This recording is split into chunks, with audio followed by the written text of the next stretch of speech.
Hi hello welcome to Vijaya kitchen. ఈరోజు మన recipe వచ్చేసి తాటిగారులు. ఇది తాటికాయ అంటారన్నమాట. ఎప్పుడైనా చూసారా? ఇది ముంజికాయల నుండి తాటికాయలు అవుతాయి అన్నమాట. ఆగస్ట్ వస్తుంది కాబట్టి దానిపైన ఉన్న తొక్కను మనం తీసేసుకోవాలి. ఎప్పుడైనా అసలు మీరు చూసారా? కామెంట్ చేయండి. సో అయితే మళ్ళీ దాని మీద కొంచెం వాటర్ యాడ్ చేసుకొని దగ్గరకు అనుకోవాలి. నేను దీన్ని యూస్ చేస్తున్నాను గుజ్జు తీయడానికి. ఇలాగ మనం తురుముకోవాలన్నమాట. దాంట్లోనే మొత్తం గుజ్జు ఉంటుంది, అదే బయటకు వస్తుంది మనం అలా చేస్తూ ఉండగా. చూడండి గుజ్జు అన్నది అలా ఉంటుంది. సో దాన్ని మనం ఫుల్గా అనుకోవాలి. ఎప్పుడైనా తాటి చెట్లు చూసారా? అయితే మళ్ళీ అలాగే కన్సిస్టెన్సీ ఇలా వచ్చిందన్నమాట నాకు. అంటే కొంచెం వాటర్ ఎక్కువైంది. కొంతమందికి ఇంకా దగ్గరకు వస్తుంది, దగ్గరగానే రావాలి. ఇలా వచ్చినా ఏం కాదు.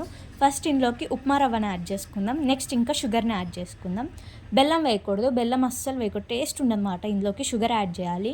సో దగ్గరికి రావాలి, కన్సిస్టెన్సీని బాగా దగ్గరకు వచ్చేలాగా మనం యాడ్ చేసుకోవాలి, బాగా మిక్స్ చేసుకోవాలి. మేము ఇంకొంచెం రవ్వ అవి యాడ్ చేసుకున్నాం, ఎందుకంటే మీ కన్సిస్టెన్సీ ఎలా ఉందో అలాగా. ఏం లేదు, మిగతా అంతా నార్మల్ గారెలు వేసినట్టుగానే ఇలా గారెలాగా చేసుకొని ఆయిల్లోకి డిప్ చేసుకోవడమే, కాగే ఆయిల్లో. సో అవి ఫ్రై అవుతాయి అన్నమాట.